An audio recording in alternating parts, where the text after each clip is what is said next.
தமிழக மக்கள் அனைவருக்குமே வணக்கம். வங்கியில் கணக்கு இருக்கு அப்படின்னாலும் சரி, ஒன்று அல்லது அதற்கு மேற்பட்ட வங்கி கணக்குகள் வைத்திருக்கக்கூடிய வாடிக்கையாளர்களுக்கும் சரி, 2 முக்கியமான விதிமுறைகளை இப்போ RBI வெளியிட்டிருக்காங்க. கண்டிப்பா இதை அனைவருமே பின்பற்றி ஆகணும் அப்படின்ற அறிவிப்பையும் வெளியிட்டிருக்காங்க.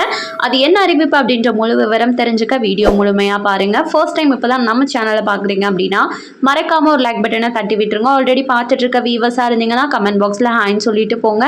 அட்லீஸ்ட் முடியாச்சும் ஒரு லைக் பட்டனை தட்டி விட்டுருங்க. இப்போ வாங்க வீடியோக்குள்ள போயிடலாம். என்ன சொல்லியிருக்காங்க அப்படின்னு பார்த்துடலாம். RBIன்னு சொல்லக்கூடிய ரிசர்வ் பேங்க் ஆஃப் இந்தியா தான் அனைத்து வழிகாட்டுதல்களின் படி அனைத்து வங்கிகளும் நடக்கணும் அப்படின்றது அனைவருக்கும் தெரியும். இந்த நிலையில RBI மக்களை அதிர்ச்சி அடைய வைக்கும் வகையில 2 முக்கிய அறிவிப்புகளை வெளியிட்டிருக்காங்க. அதுல முதல் ஒன்று பார்த்தோம்னா, 1 அல்லது 2 வங்கி கணக்குக்கு மேற்பட்ட நபர்களுக்கு ரூபாய் 10,000 அபராதம் வசூலிக்க வேண்டும் அப்படின்ற அறிவிப்பை வெளியிட்டிருக்காங்க. ஆனா இது அனைத்து வாடிக்கையாளர்களுக்குமே பொருந்தாது அப்படின்ற அறிவிப்பையும் சொல்லியிருக்காங்க. யாருக்கெல்லாம் ரூபாய் 10,000 அபராதம் விதிக்கப்படும் அப்படின்னு சொல்லி பார்த்தோம்னா, நம்ம இந்தியால ஒன்றுக்கு மேற்பட்ட எத்தனை வங்கி கணக்குனாலும் ஓபன் பண்ணிக்கலாம், அது பிரச்சனை இல்லை. ஆனா ஒன்றுக்கு மேற்பட்ட கணக்குகள் வைத்திருத்து அந்த கணக்குகளில் ஏதாச்சும் ஒரு போலியான பரிவர்த்தனைகள் நடந்திருப்பது கண்டறியப்பட்டால் இந்த நடவடிக்கை ரூபாய் 10,000 அப்படின்ற அபராதம் விதிக்கப்படும் அப்படின்ற அறிவிப்பை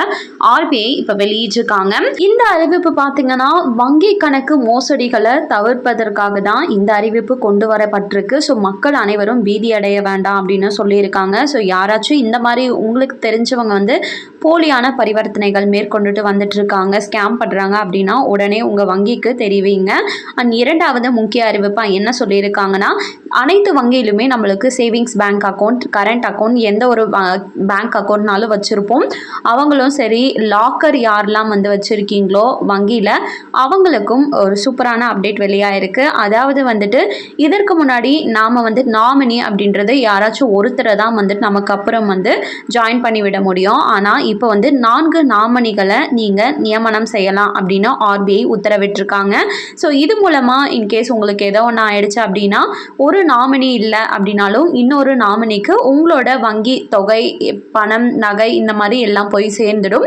இந்த நாமினிகளை நீங்க நியமனிக்கிறது மட்டும் இல்லாம இந்தந்த நாமினிக்கு இவ்வளோ பர்சன்டேஜ் என் பேங்க் அக்கௌண்ட்ல இருக்கிறது போய் சேரணும் நான் இல்லாத போது அப்படின்ற இதையும் நீங்க முன்னாடியே சொல்லிடலாம் அப்படின்றதையும் சொல்லியிருக்காங்க. இவை அனைத்தும் இந்த நவம்பர் 1ஆம் தேதி முதல் அமலுக்கும் வந்துருச்சு. இது ஒரு சூப்பரான அப்டேட் அப்படின்னு நான் சொல்லுவேன். எதனால இந்த அப்டேட்டை கொண்டு வந்தாங்க அப்படின்னு சொல்லி பார்த்தோம்னா, நிறைய மக்களோட பேங்க் அக்கௌண்ட்ல பணமோ சரி, லாக்கர்ல இருக்கக்கூடிய நகைகளோ டாக்குமெண்ட்ஸோ எல்லாமே ரொம்ப வருஷ காலமா அப்படியே இருக்கு. இதை உடனே அவங்களாலையும் எடுத்து எதுவும் பண்ண முடியாது அப்படின்ற காரணத்தினால இந்த அப்டேட்டை வெளியிட்டிருக்காங்க. கண்டிப்பா 2 அறிவிப்புமே உங்க அனைவருக்குமே பயனுள்ளதா இருந்திருக்கும் அப்படின்னு சொல்லி நம்புறேன்.